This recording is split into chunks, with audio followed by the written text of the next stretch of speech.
All right. Well, good morning, everyone, officially. I'm Beth Callistad with MnDOT's Office of Sustainability and Public Health. Welcome to our National Electric Vehicle Infrastructure Program Round 2 RFP informational meeting. I'm going to be doing part of the conversation today, along with my colleague Casey Stanek, our Grants and Contracts Coordinator. Say hello, Casey. Yeah, hi everyone.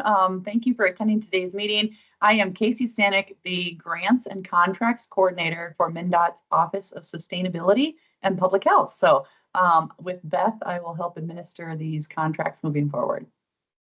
Awesome. Thank you so much. All right. So one more bit of housekeeping. The information presented today is correct to the best of MnDOT's knowledge at this time. As this is a new program with many unknowns, the timelines and process approach may shift. MnDOT will provide updates through the project website and via emails through the project listserv if changes occur. All right, so in a minute, we will ask you to share why you've come. But first, I'd like to start by sharing with you why we are here to provide some information and answer questions about a new grant opportunity through MnDOT that can cover up to 90% of the cost to fund EV charging stations through a mix of federal and state dollars. We'll dig into the details in a little bit, but let's begin with why this is a good opportunity. So despite some recent headlines, EV sales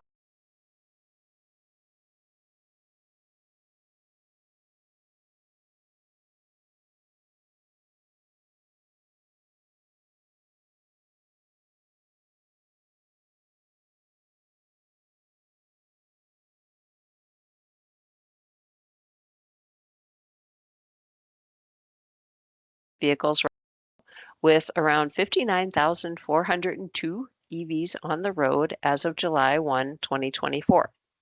The past few years have seen close to doubling of growth, and with the 2025 model years, there will be more options available in Minnesota. There are both federal and state rebates, making EVs more affordable, and the state rebate through the Minnesota Department of Commerce was so popular there is now a waiting list. There are some great benefits to a business from hosting an EV charging station. One is increased traffic to the business from people who need to charge their vehicle and stay around for, say, 20 minutes or so, maybe longer. Whatever else you're selling, they will have some time to make a purchase.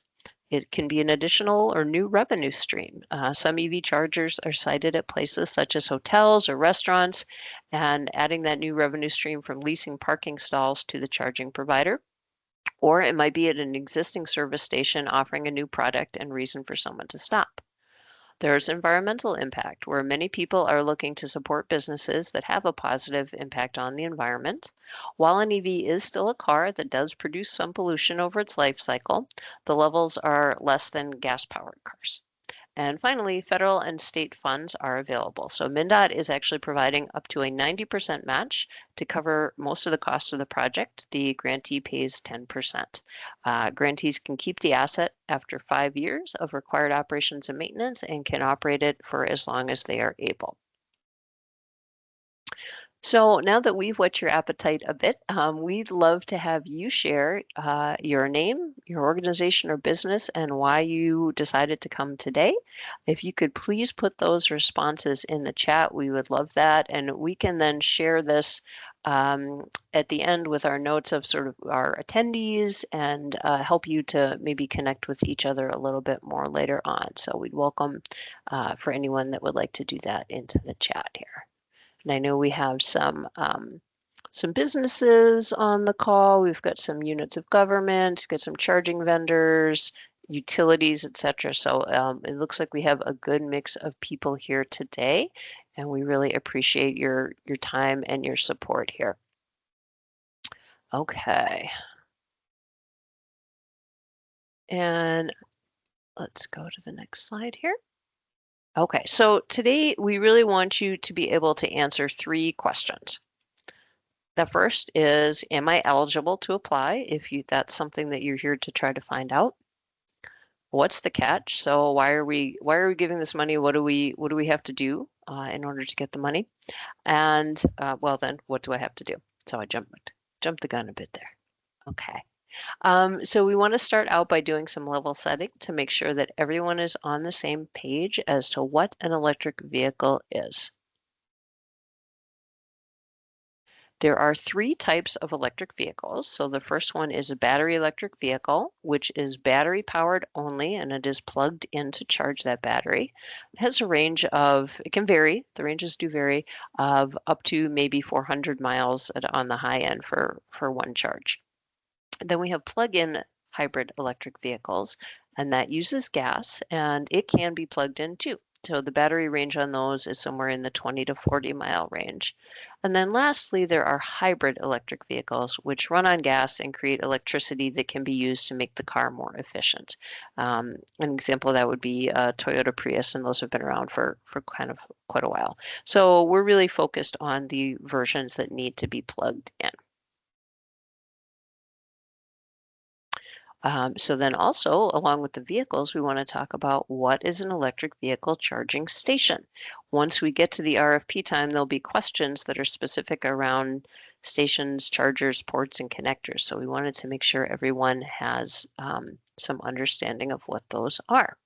So you can see in this graphic, the station is the area where the chargers are located. So the whole area shown in this graphic would be considered one station. The charger is the equipment that converts the power to use. In this graphic, there are three chargers being shown. The port is the single output from the charger that can charge one vehicle at a time. In this diagram, you'll see there are 4 ports being shown on these different units. And lastly, there's the connector, which is the physical connection to the car. And there are multiple types of those. In this diagram, we have 8 connectors. Some are part of the charger, and they can be removed and attached through a certain process, and some have their own cord and connector on each end. So there are different configurations of what these can look like. For the Minnesota Round 2 RFP, we will be asking for both the Combined Charging System, or CCS, and North American Charging Standard, or NACS, connectors to be on each of the chargers. Okay, so we're going to pause at a few points in this presentation for questions. And what we'd ask is if you have questions about the material that we just shared, please go ahead and put that into the chat. If you have questions that we haven't touched on yet, go ahead and hold those because we might be getting to them, and we'll have time at the end for any wrap-up questions. So I'll just pause for a moment to see if there are any questions on the basic information about the chargers and charging stations.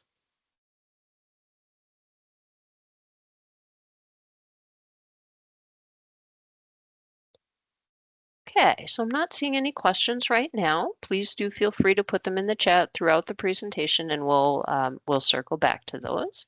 And now I'm going to pass it over to Casey for the next part of the presentation. All right, thank you, Beth. It's great to see the diversity of people who are here on the group. It looks like good networking taking place already. So who can apply for these NEVI grants? The eligible applicant pool for these projects is broad and will most likely include partnerships of site hosts, charging station vendors, software providers, and construction companies. Each applicant may submit applications for sites within our identified clusters, which we'll get to.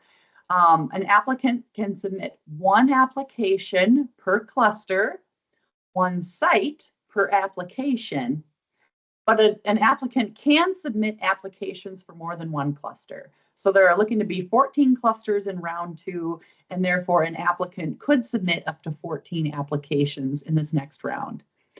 Ineligible applicants include entities or individuals who are currently suspended or debarred by the state of Minnesota or the federal government. So where can these stations go? For the round 2 RFP, we will be looking to fill a few gaps on I-94 and I-35 that were not awarded in round 1. We are also adding new clusters along I-90. The cluster groups are groups of exits shown in those rectangular shapes on the map. This is also provided on our website. These locations were chosen in order to build out Minnesota's alternative fuel corridors per federal rule in the most efficient way.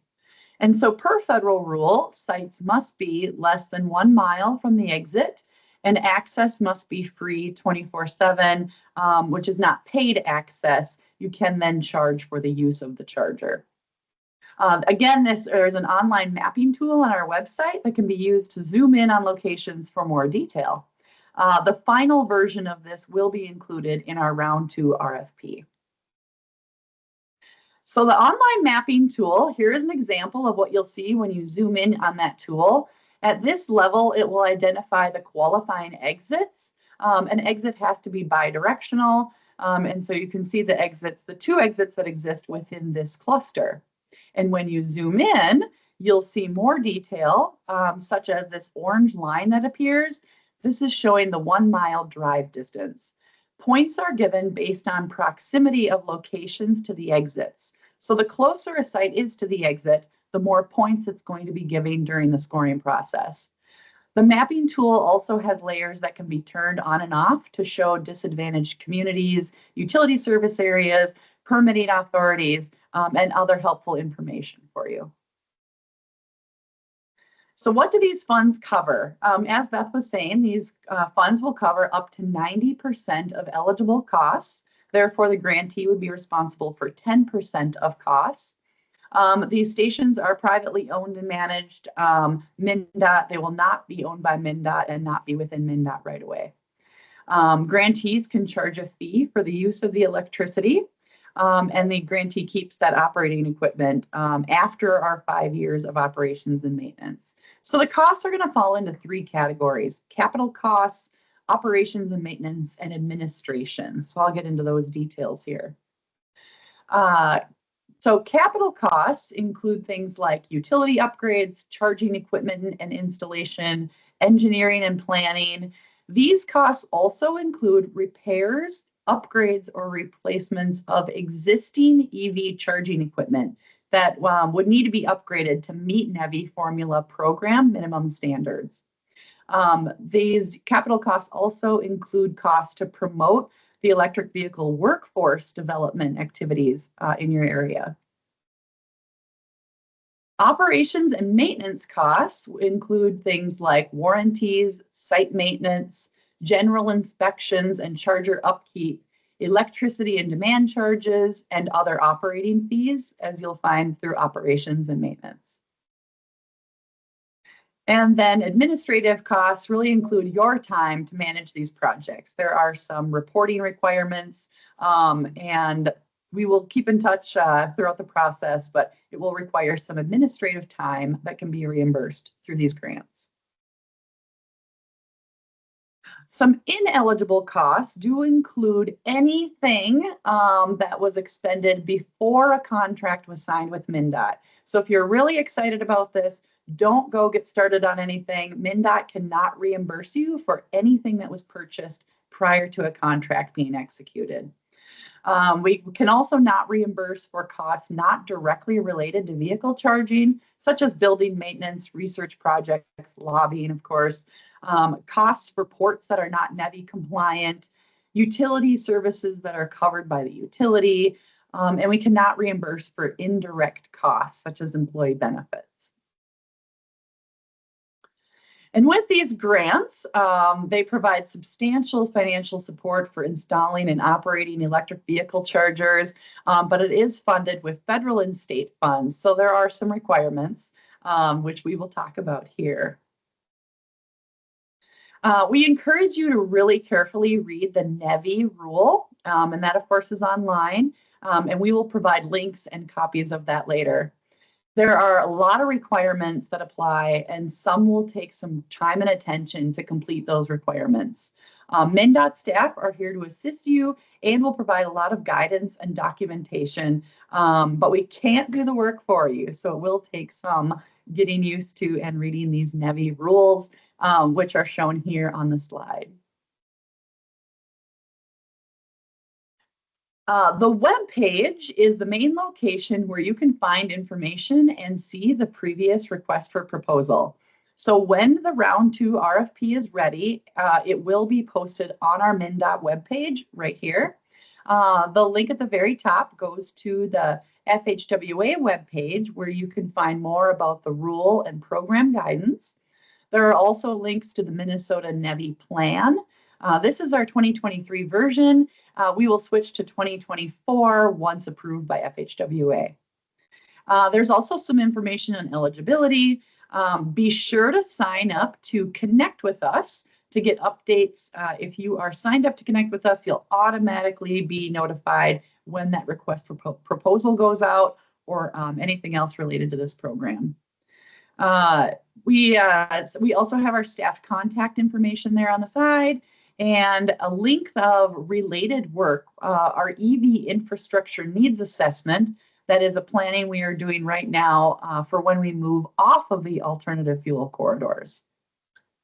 Further down the page, you can see the fast charging interested partners list. That's many of you attending this webinar today. Connect with each other because, as I said, this is going to, a lot of these stations will take a team of people working together. So look to that interested partners list and, of course, sign up if you're not already on that. You'll also find that online mapping tool that I just gave an example of. That'll will really help you plan these sites. There is a schedule for how we expect to see the next round come out. And if you drop down there, round 1, all of our RFP info is there. So before we get round 2 officially on the site, you can look to round 1 as an example as to what you can expect to see. So in the request for proposal package, we cannot share the RFP for round 2 quite yet, but you are able to see round 1, like I just mentioned. We have made some changes to the questions to give our review team better clarity and help the applicants know more of what we're looking for. But the RFP package will include some of the all of the items that you see here. The RFP instructions, technical requirements, scope of work and deliverables, the technical application form, of course, a cost proposal form so we can see your budget, an optional utility coordination form to help you discuss with the utility, a draft agreement, and a federal highway form 1273, which will be required. So I'll pause here for any questions of information that I just discussed, particularly relating to what you might see coming up in round 2 of the request for proposal. So any questions out there?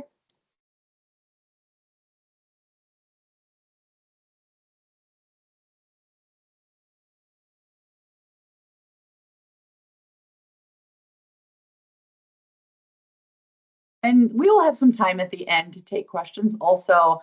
And then, like I said, on the webpage there, our contact information is on the right, and you can always contact us there. I do see that Grant has asked, will NACS ports be required upon completion, or is a planned retrofit acceptable? Beth, I'm going to let you take that one. Yeah, so the NACS connectors are required at the time that the station is or becomes operational. So they would not be a retrofit later on. And then I see, what are liability concerns about public charging on private property? Very good question. Thank you for asking. You know, we are looking to help support the fast charging network that's growing across the country, and this seems to be the best way to do it. I think overall the rule and the program has a fair amount of requirements around cybersecurity, other physical safety measures, and things of that nature. We are also requiring a letter of credit to provide some financial security to MnDOT and to the federal government. So I think we're trying to address as much of the liability issues as are possible, but ultimately I guess the rule and the direction for how this would, for the most part, happen are coming from federal highways. So we look to that rule as our guiding language and requirements. Okay, can you expand on the terms of the letter of credit? Yes, so the letter of credit, and you can see from in the round 1 RFP, is, I believe it's 60% of the total project cost. Is that correct, Casey? That's correct. 60% of the total reimbursable cost. So the Reimbursable amount of cost, the thank you. grant contract. And then there is a down stepping over time of, I think it's 20% each year for the 5 years of operations and maintenance. Yeah. Is the utility coordination form optional?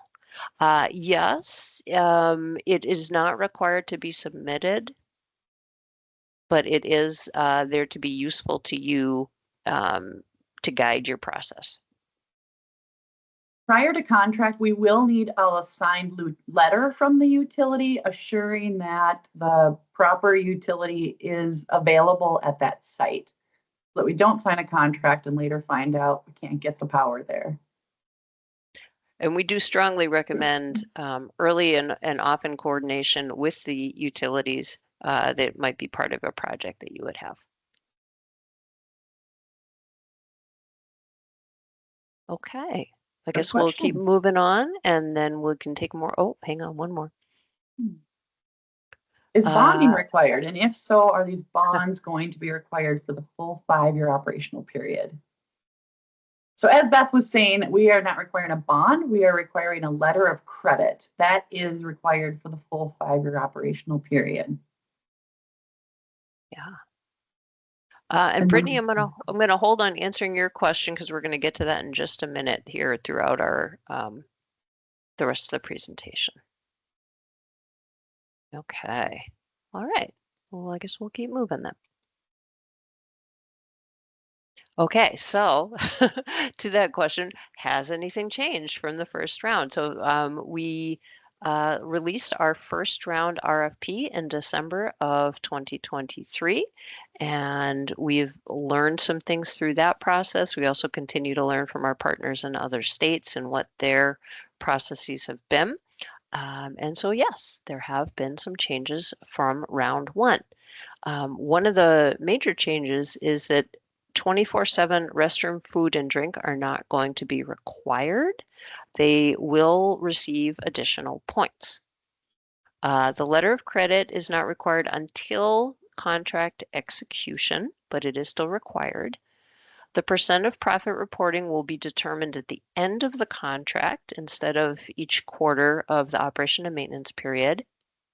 We will be using what's called the Climate and Economic Justice Screening Tool mapping layer for the disadvantaged communities boundaries. This was a direction in Federal Highways updated guidance that came out earlier in June of this year.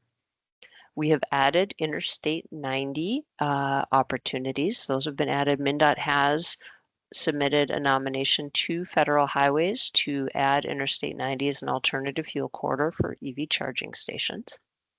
And I think probably one of the big things, hopefully that will help this go faster and better, is more clarity and detail have been added to some of the application materials and questions so that we can make it a better experience for applicants and for our scoring teams. What has not changed? The percent profit reasonable return on investment is tied to requirements on the use of federal funds and the requirement in the NEVI rule that DOTs set a limit. MnDOT has chosen 15%. We are providing more match than most states. We're doing up to 90%, whereas others are doing the 80% federal piece only.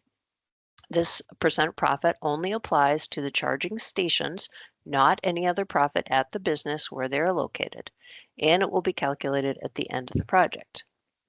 We are requiring both the CCS1 and NACS connectors, so you'll want to make sure that the vendor you want to use is able to provide that as part of the charging station. To manage our risk and potential of project failure where MnDOT needs to repay funds to Federal Highways, we are requiring a letter of credit.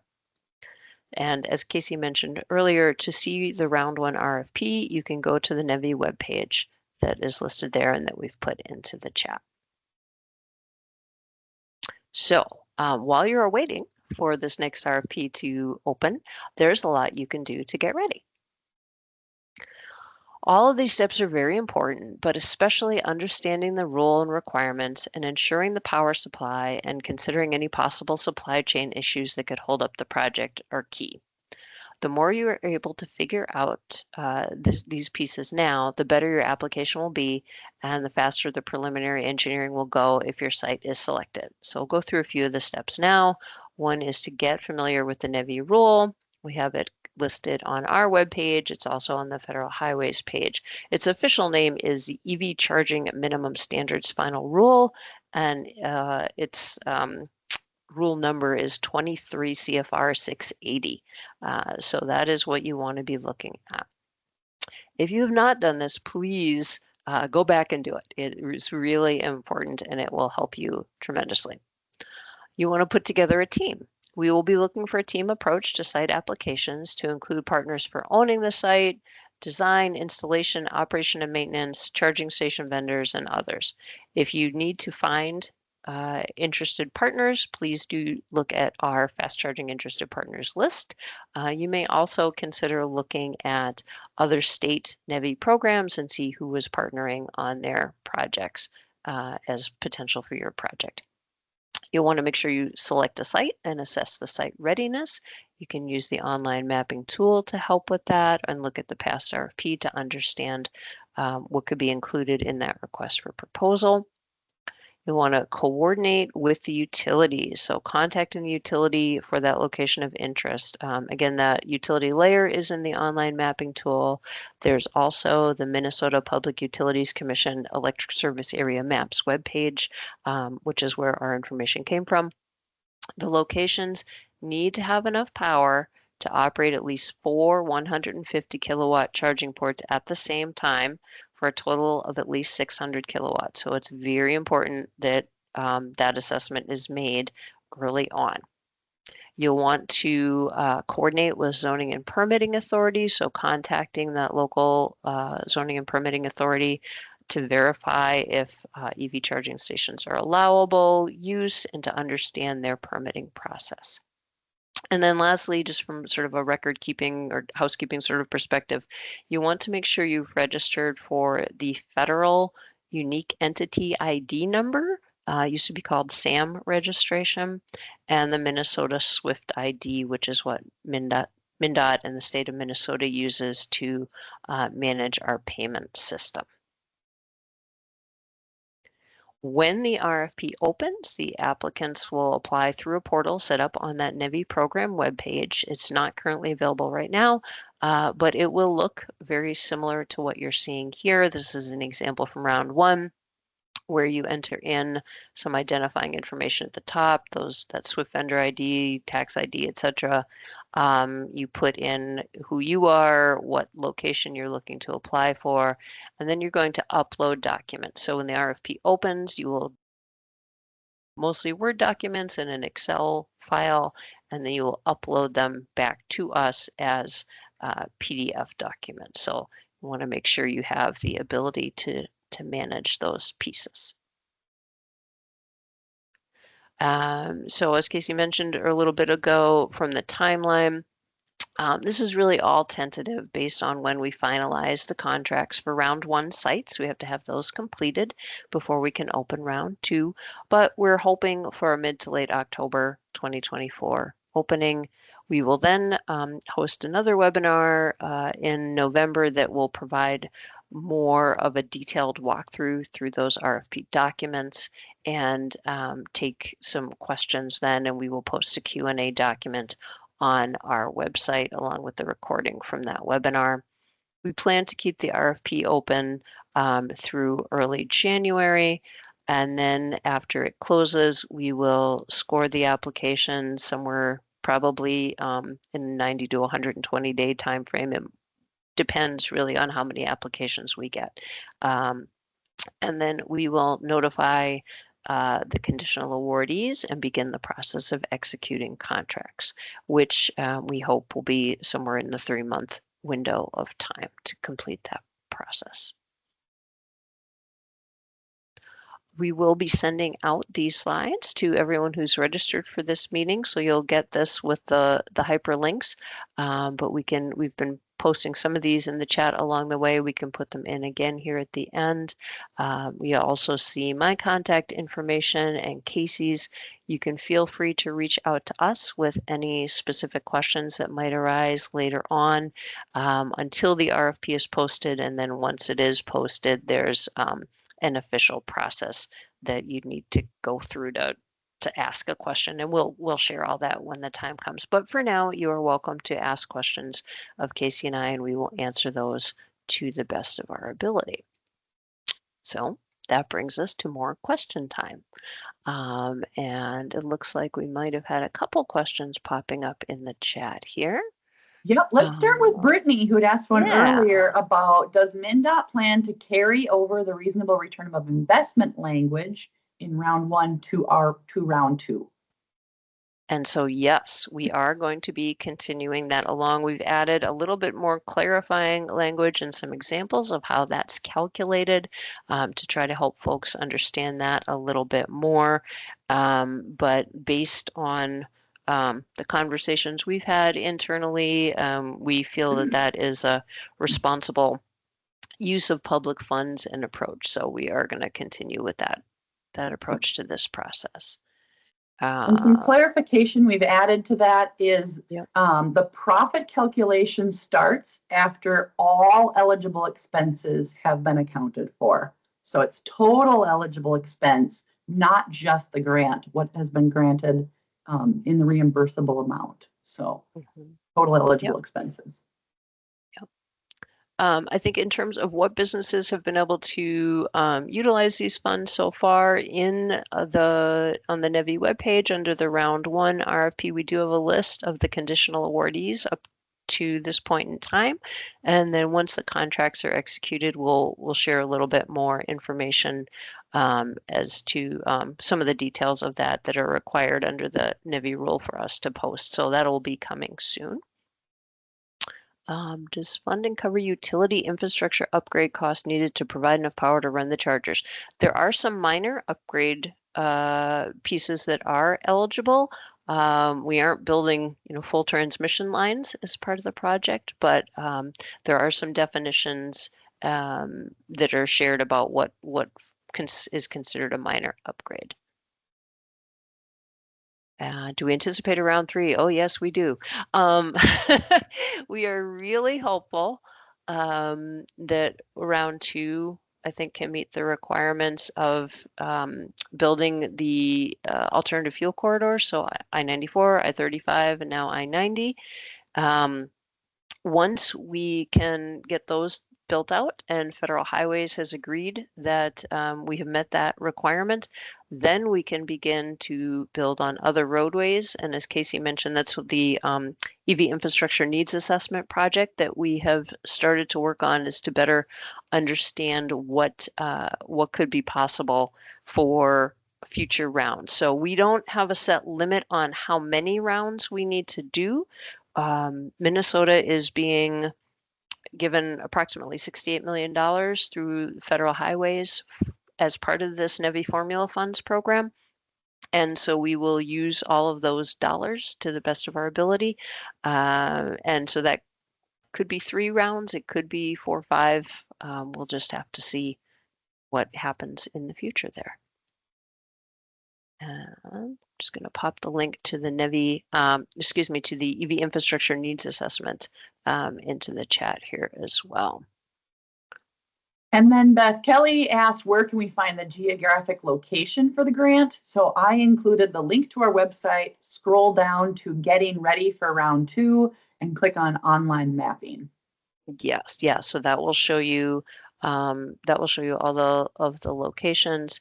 And I think we have a map. We're going to need to update that map. Well, maybe we didn't put a hard copy of the map. Okay, sorry. I guess it's just the online version right now. Labor development, and what capacity are they allocated for it?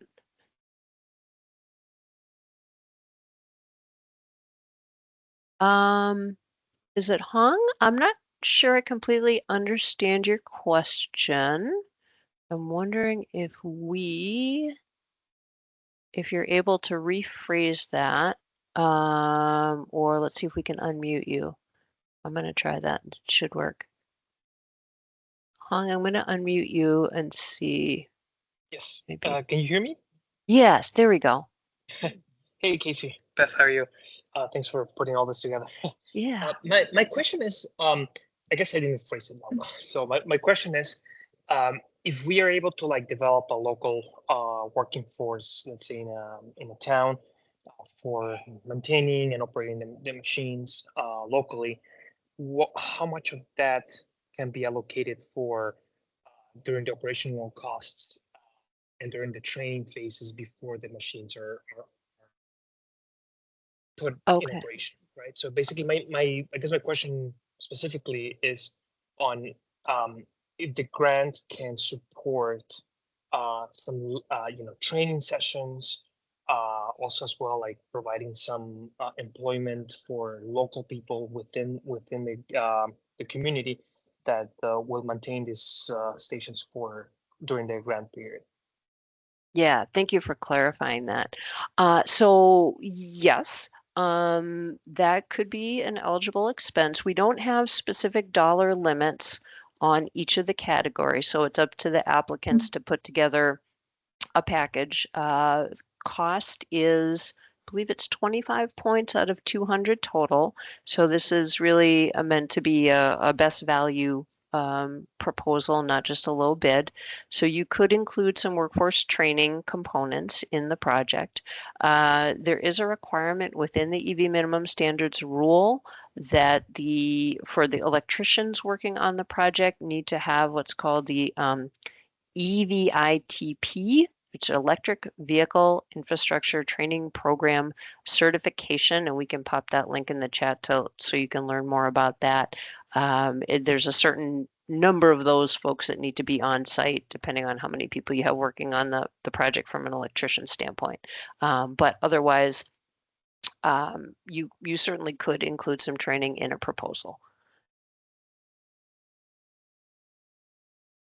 Thank you so much. Yeah. Thanks, Casey, for popping that in there. Okay. Other questions that people might have?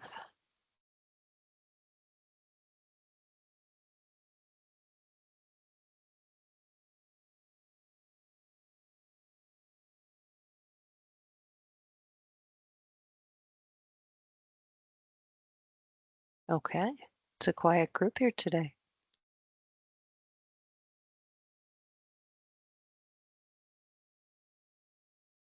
All right, well, we really appreciate you all participating. Do we have another question? Yeah, go ahead. Yeah, Casey, I might as well like I have my mic open.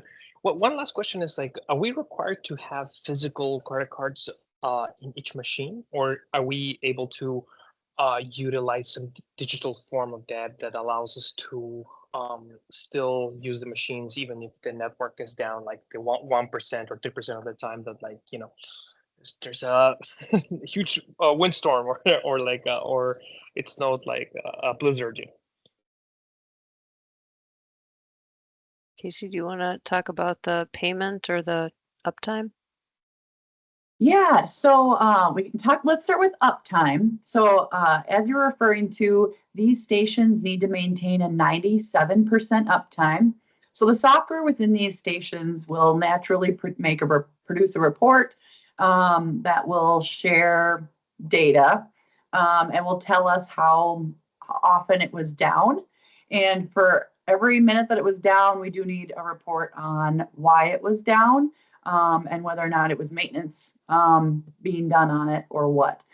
So we do need to maintain a 97% uptime. So with that, the forms of payment, there does need to have the multiple forms of payment that include a credit card reader. And Beth, I was just scoping the RFP for details on that, but maybe you know more off the top of your head. Yeah, it needs to be something that basically any user could access, so it can't be an account only sort of setup, whereas some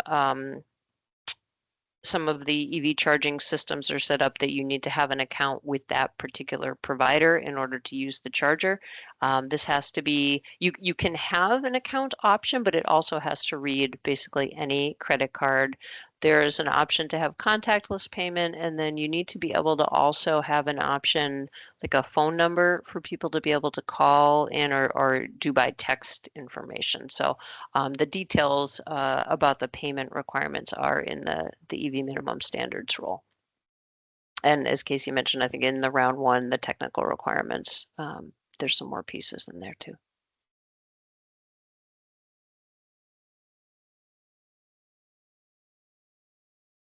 All right. Well, we really appreciate your time and attention today. As we mentioned, we will have this recording posted later on this month. And feel free to reach out to Casey or myself if questions arise over the next month or so here while we are working to get this RFP open. Thank you so much for your time, and we'll give you back an hour or so of your day here today. And Thanks, I am everyone. going to stop our recording now.